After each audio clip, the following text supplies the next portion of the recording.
fractions. Instead of what we had to do yesterday, when we were simplifying everything yesterday, we had to keep the fractions there because we had no way to eliminate them. There was nothing with an equal sign that I could balance it out by multiplying both sides. Remember, numbers are jealous. What you do to one side, you have to do to the other. It's like giving your kid a Lego and not giving your other kid a Lego. If that happens, bad things happen. How is just one Lego? All right, a Lego kit. Okay. So, what you want to be able to do here, I have a lot to show you guys, and I shouldn't have to stop talking all the time. What happens with something like this is that we need to figure out what is going to be the least common denominator of a 3 and a 4 that I can multiply everything by to eliminate it. It's 12, okay? And remember, there's a couple of different ways of going about doing this, and I'm going to show you long form first. Knowing that 3 and 4 have a common denominator of 12, if I multiply everything here by 12, I would have to distribute the 12 to all 3 parts because there are 3 parts. I would get this, 12x over 3, 12x over 4, and 12 times 7 over 4. Which means then you'd have 3 separate problems you'd have to simplify.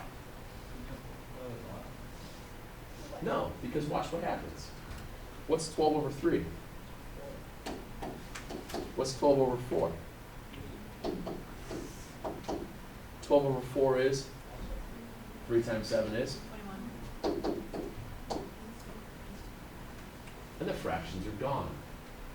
What I'm doing here is the same basic idea of what we were at yesterday,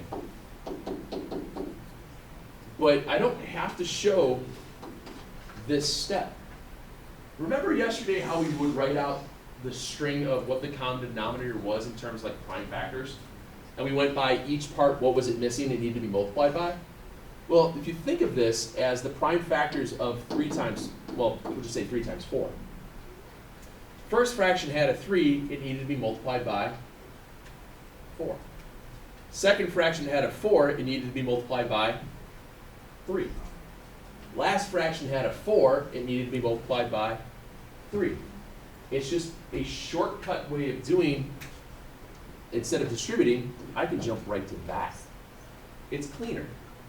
You're still trying to figure out what your prime factors are going to be, whether they're going to be terms, whether they're going to be integers, or a combination of both. And that's what you're going to be able to tell which part needs what to be multiplied by. And after you do a couple of these, it's really pretty quick. I actually think that solving the equations takes less time than we did yesterday. It really does. Okay?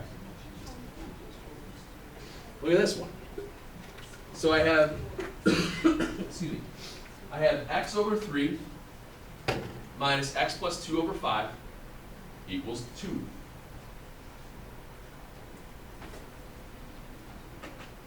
you can multiply all by 15. I can multiply everything by 15. Now, for this round, I'm going to do it this way. My common denominator here, since this is over 1, would be 3 times 5. Be okay with that? First fraction already has the what? 3. It has a 3, so what do I have to multiply by? 5. Second fraction has the 5. So you just have to multiply the top by 3. Exactly. And the last one needs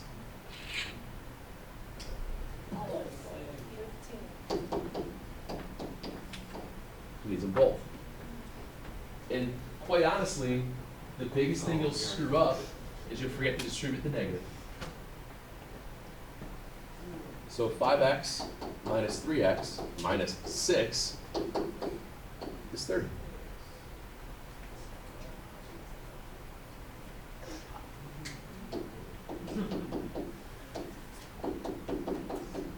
And you get 18. Good. It is. It's quite. It's just solve the equation. It's just another way to solve. It's another means to solving an equation.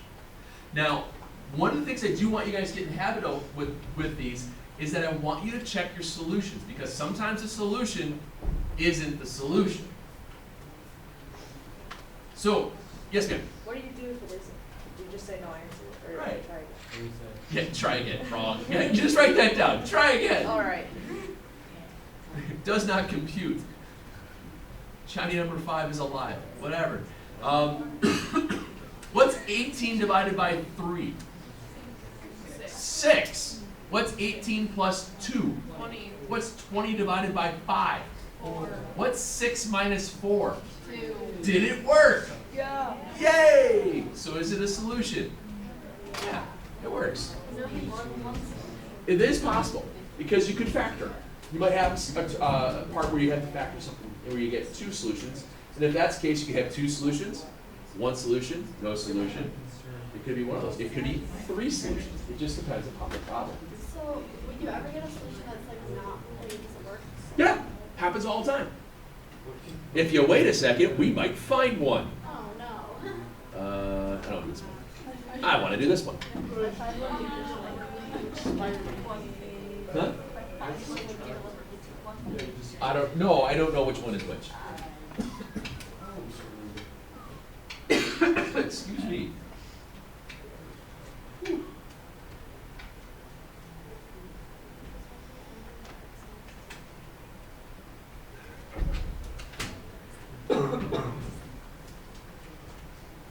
All right. So we have 5x over x minus 2 equals 7 plus 10 over x minus 2. So we minus the 10 over x minus 2 means just 1. Like, make it 1 big thing. You can, but there's no reason to, because what's the common denominator? X over 2. X minus 2. Right. So if you just multiply it out, it's gone. Alright. See where I'm going with that? You're trying to figure out a way to eliminate the fraction. Yeah. The easiest way to eliminate the fraction is multiply by what they have in multiply what they have in common. Everybody okay with the common denominator here being x minus 2? Because this is just over 1. So if I multiply everything by that, the first fraction has 1. So what do I just write down? The 7 needs x minus 2. The 10 has it. And now you're at a quick 2-step equation. So you have 5x is 7x minus 14 plus 10. So we have negative 2x is negative 4. Therefore, it gives me x of 2. So I check it. Uh-oh. Uh-oh. Uh-oh. What? It doesn't work. Can you divide by 0? No. No. So this is a no solution. It's an answer, but it's not an answer. No solution. Right. Wah, wah. Yeah, try again. Wah, wah, wah, wah. Yeah, the answer is no. No soup for you. No solution for you. Do that one, right? It doesn't flow as well. All right? Again, you do all the same work like you would normally, then all of a sudden you get to the point like, oh man, after all that. I still know. What?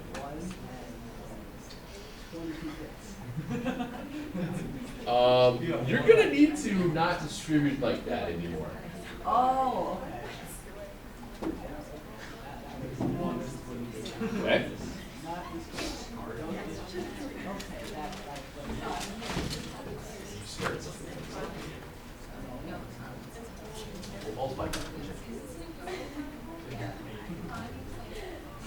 Yes, sir. Yeah, go ahead. So I have a 4x plus 1 over an x plus 1. That equals a 12 over x squared minus 1. But what is x squared minus 1? So you can just multiply 1 times x minus 1. Now, as I write this problem down, I would probably write down as x plus 1, x minus 1, which means what would wind up being your common denominator? X plus 1, X minus 1. my common denominator then would be x plus 1, x minus 1. Because that's over 1.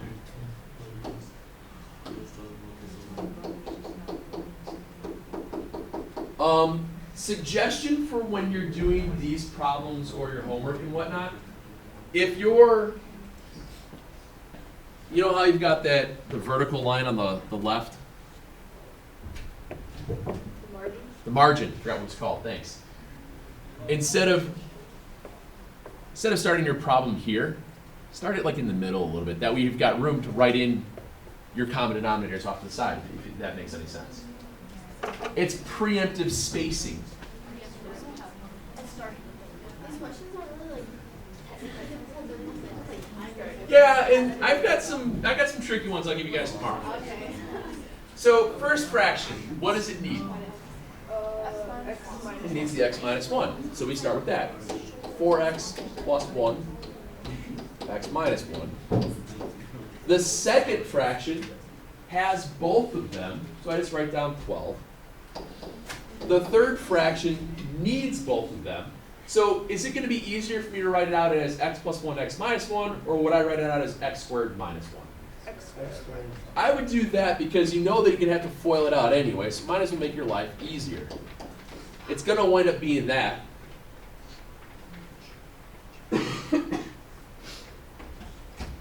Now it's just a matter of distributing, combining all your like terms. So let's see, we have 4x squared minus 4x plus an x minus a 1. Then we have 12, 3x squared minus 3, 4x squared, 3x minus 1. Now, do you guys remember what to do when you have variables on both sides of the equation? Yeah, combine unlike terms. You want to move things over, and my suggestion is to always move to where the largest coefficient is that's positive.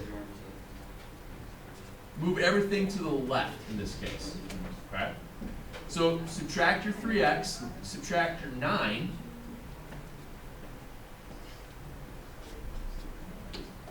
Oops.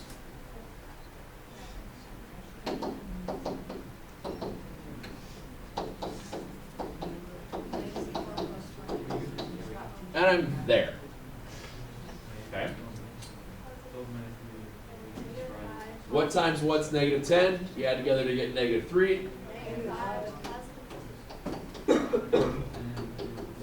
Which gives me possible zeros at, so 5 and negative 2. I gotta go all the way back up top. Yeah. And actually this is pretty easy to do. What's 20 plus 1? 21. So it's 21 over 6. What's 5 squared? Minus 1. So it's equals 1/2 plus 3. 6 goes into 21 how many times? 3 times, and how many are left over? So that's 3.5 equal 3.5? Yeah. 5 works. So it's still not bad to check it mentally. You don't have to go through and plug and chug. It's just as quick to work yourself through it, or talk yourself through it. I don't know, I was arguing with myself in my mind. Stop talking. No. And then you do it again. Yes, sir. Too much work. Wait, so you still have to check too? Yeah. Negative 2. Okay. It does work at this point. Does work? When you substitute back in the negative 2, usually what people forget is that there's a negative involved, and that's where they'll mess up. Negative 2 times 4 is negative 8. Negative 8 and 1 is 7. Negative 7. Negative 7 divided by negative 1 is 7. They work. Negative 2 squared is 4. 4 minus 1 is 3. 12 divided by 3 is 4. 4 plus 3 is 7. Last time I checked, 7 equals 7. That's been changed in the past 2 months. I don't think it has. I haven't gotten a memo. Oh, I'm sorry. I'll have to put you on the email list. Thanks.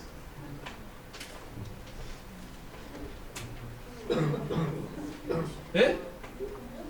All right. Now, let me ask you this then.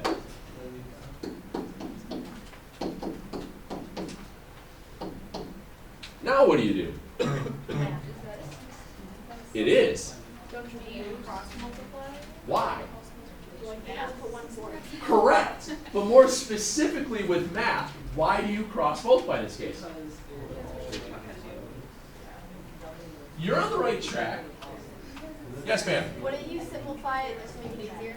You don't have to, but But yeah. why is this the case that I just cross multiply? Because you're given the numerator where it doesn't have. It could have been the other way around. What if it was this? I know.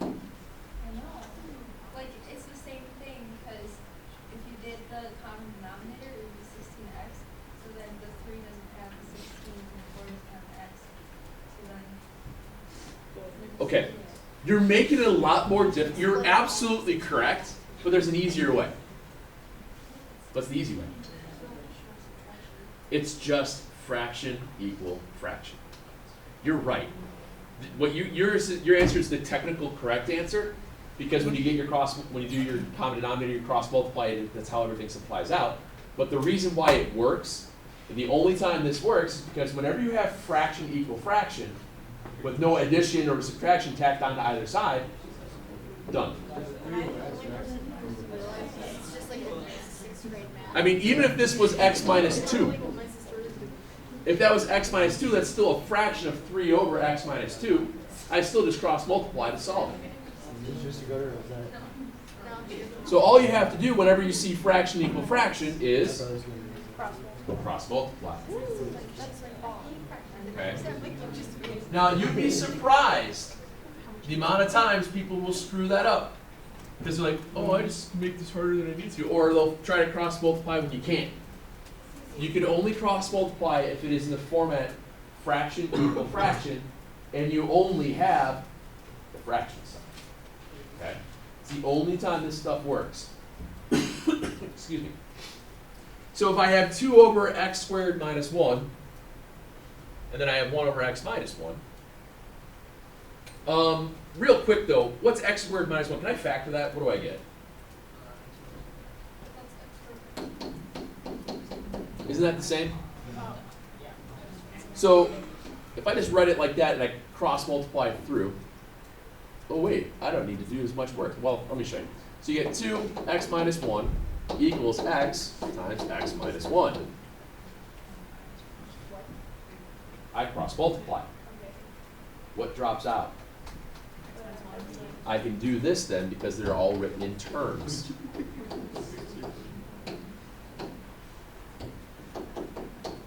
And you're done.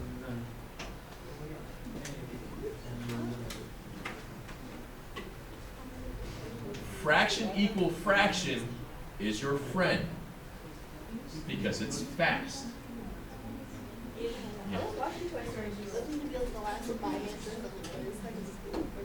Try this one, and we'll call it quits. I'm waiting for the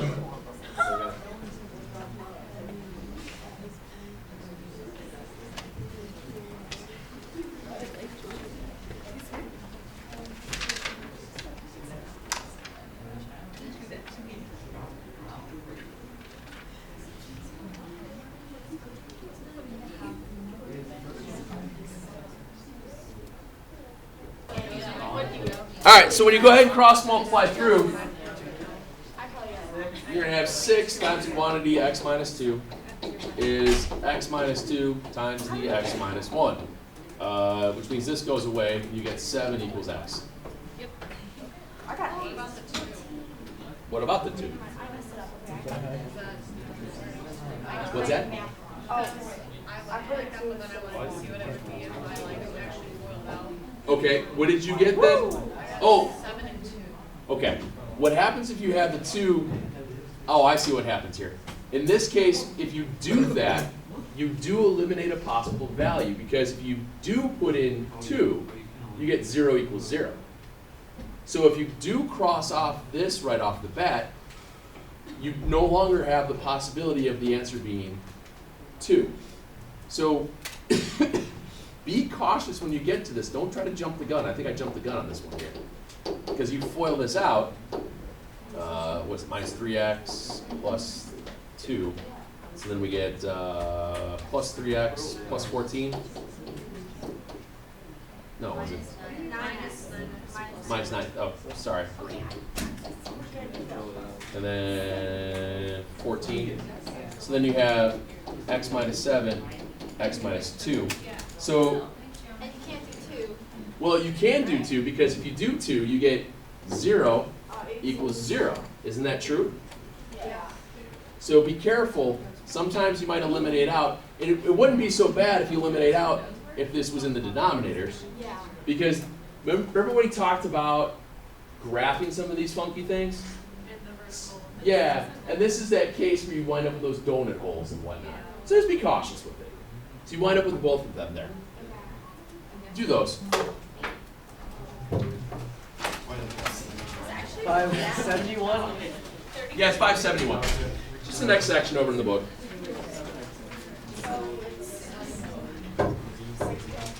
7, if my math is correct. 571. I would hope so. I hope so too. All right. Yeah, if you give me a sec, I'll pop them up there.